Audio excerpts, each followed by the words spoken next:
Hello. Hello, अस्सलाम वालेकुम। वालेकुम अस्सलाम। यूसुफ भाई रोजी गल करनी है। जी बिस्मिल्लाह रोजी जी, जी हैं नु। शुक्रिया जी। जी आज जी एक पहले तो ये गल आखांगी कि ਤੁਹਾਡਾ ਟੌਪਿਕ ਐਸੇ ਖੁਸ਼ਬੂਦਾਰ ਜਿਸ ਤਰ੍ਹਾਂ ਹੁੰਦਾ ਹੈ ਖੁਸ਼ਬੂ ਦੀ ਮਿਸਾਲ ਇਸ ਤਰ੍ਹਾਂ ਦੇ ਟੌਪਿਕ ਹੁੰਦੇ ਨੇ ਤੁਹਾਡੀ ਗੱਲ ਖੁਸ਼ਬੂ ਔਰ ਟੌਪਿਕ ਦੀ ਖੁਸ਼ਬੂ ਜਿਹੜੇ ਸਾਰਿਆਂ ਨੂੰ ਕੁਝ ਲੋਕਾਂ ਨੂੰ ਮਤਲਬ ਜਿਹੜੇ ਸੁਣਦੇ ਹੁੰਦੇ ਨੇ ਉਹਨਾਂ ਨੂੰ ਫਾਇਦਾ ਪਹੁੰਚਾਉਂਦੀ ਹੈ ਨਾ ਗੱਲ ਜੀ ਠੀਕ है और बाकी मैं कहूँगी कि टॉपिक के हवाले में तो मेरी मैम की बात मतलब तय हुई वो लोग आए पसंद कर गए फिर ऐसी गए ऐसी पसंद कर लिया तो फिर खानदान के बारे में जानने वास्ते मतलब खुद मालूम नहीं कर लिया जिथे कर सकते सन मगर कुछ जगह मुनासिब ऐसी नहीं होंगी जिथे खुद जाना मुनासिब नहीं होता तो उससे एवं जगह तो फिर ना विचोलियां की जरूरत पैंती है। ਤੇ ਇਹ ਕੰਮ ਅਸੀਂ ਜਿਨ੍ਹਾਂ ਦੇ ਕੋਲੋਂ ਕਰਵਾਇਆ ਉਹਨਾਂ ਨੇ ਬਹੁਤ ਅੱਛੇ ਤਰੀਕੇ ਨਾਲ ਕੀਤਾ और लगा शुक्र है कि गल तय हो गई और उसने दुरुस्त मालूमात देती है ना मतलब अच्छी मिसाल है। तो एक मिसाल हो भी है कि ना मतलब आजकल वैसे तो रिश्ते कराने वाले ਜਿਹੜੇ ਲੋਕ ਹੁੰਦੇ ਨੇ ਉਹਨਾਂ ਦੀ ਨਾ ਨਜ਼ਰ ਆਪਣੇ ਮੁਫਾਦ ਤੇ ਵੀ ਹੁੰਦੀ ਹੈ ਆਪਣੇ ਰੁਪਏ ਪੈਸੇ ਤੇ ਜਾਂ ਵੀਵਰ ਤੇ ਜਾਂ ਫਿਰ मतलब ज्यादा तो ज्यादा जो कुछ भी मिल सके ना अपने मुफाद पे होंगी है। लड़का क्या है की करता है लड़की कैसी है ਉਹਦਾ क्या खानदान है जरा मतलब ख्याल नहीं रखते ना मतलब सच कि मतलब नहीं ख्याल रखा जाता ना सिर्फ अपने मुफाद का ख्याल रखा जाता है। तो मेरा बड़ा भाई है ਉਹਦੀ जिक्र करांगी जिस सोहले की शादी मतलब ऐसी तरह तय की रिश्ता कराने वाली खातून से किधरे जाने वाले सन कोई पुराने तो साढ़े घर आना जाना से उन्होंने तो उन्होंने मतलब कहन देते मतलब कर दी हाँ तो हाँ कराने तो पहला उस खातून ने रिश्ते दी आख्या कि मैं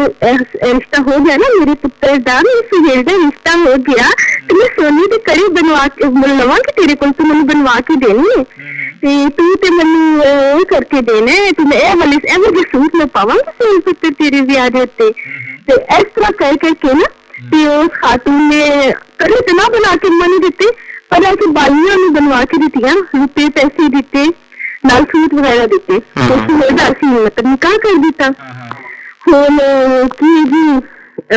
ਉਹਨਾਂ ਨੇ ਚੰਮਾ ਦੇ ਸਨ ਉਹਨਾਂ ਨੇ ਸਹੀ ਗੁਜ਼ਾਰੇ ਤੇ ਸਿੰਪਲੀ ਕਹਾ ਕੀਤਾ ਸੀ ਕਿ ਬਾਅਦ ਵਿੱਚ ਕੋਈ ਰਿਸ਼ਤਾ ਖਰਾਬ ਨਾ ਕਰਵਾਏ तो इस वास्ते से डायरेक्ट निकाह ही कर दिता तो जिन्हें सन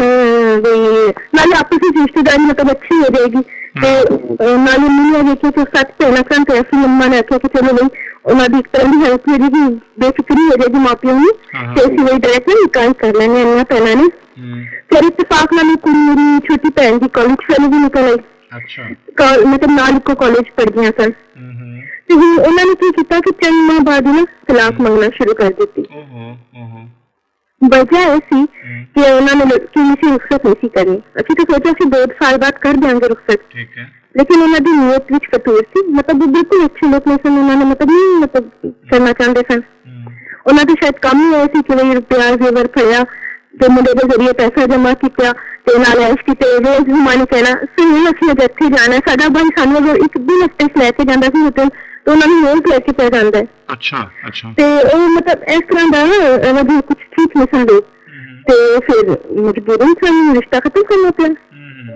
ਤੇ ਇਹ ਜੋ ਖਾਤੂਨ ਦੀ ਜਿਹੜੀ ਹੁੰਦੀ ਨੇ ਵਿਚੋਲੇ ਜਿਹੜੇ ਹੁੰਦੇ ਨੇ ਉਹ ਬਿਲਕੁਲ ਵੀ ਨਹੀਂ ਦੇਖਦੇ ਕਿ ਕੋਈ ਇਹਨਾਂ ਦਾ ਜੋੜ ਬੰਦਾ ਹੈ ਜਾਂ ਕਿਸ ਤਰ੍ਹਾਂ ਦੇ ਨੇ ਕਿਸੇ ਦੇ ਬਾਰੇ ਕੋਈ ਖਾਸ ਮਾਲੂਮਾਤ ਨਹੀਂ ਬਸ ਆਪਣੇ ਮੁਫਾਦ ਵੱਲ ਧਿਆਨ ਤੇ ਇਹ ਮੈਂ ਲਵਾਂਗੀ ਮੈਂ ਸੋਨੇ ਦੀ ਵਾਲੀਆਂ ਵੀ ਲੈ ਲਈਆਂ ਤੇ ਮੈਂ ਪੈਸੇ ਵੀ ਲੈ ਲਏ ਤੇ ਮੈਂ ਸੂਟ ਵੀ ਲੈ ਲਿਆ ਤੇ ਜ਼ਰਾ ਧਿਆਨ ਨਹੀਂ ਕੀਤਾ ਜਿਸ ਨੇ ਉਹਨਾਂ ਨੇ ਪੁੱਛਿਆ ਉਹ ਖਾਤੂਨ ਨੂੰ ਫੜ ਕੇ ਤੇ ਉਹਨਾਂ ਨੇ ਆਖਿਆ ਕਿ ਮੈਂ ਤੇ ਜਾਣਦੀ ਨਹੀਂ ਸਾਂ ਇੰਨਾ ਮੈਨੂੰ ਤੇ ਇੱਧਰੋਂ ਉਹਨਾਂ ਨੇ ਦੱਸਿਆ ਸੀ ਇਹਨਾਂ ਦੇ ਬਾਰੇ ਪੁੱਛਿਆ ਸੀ ਇਹਨਾਂ ਕੋਲੋਂ ਉਹਨਾਂ ਨੇ ਤੇ ਦੱਸਿਆ ਸੀ ਬੜੀ ਅੱਛੀ ਲੋਕ ਨੇ ਤੇ ਮੈਂ ਆਖਿਆ ਤੁਸੀਂ ਵੀ ਅੱਛੇ ਨੇ ਤੇ ਠੀਕ ਹੈ ਗੱਲ ਤੈਅ ਕਰ ਲਓ ਆਪਸ ਵਿੱਚ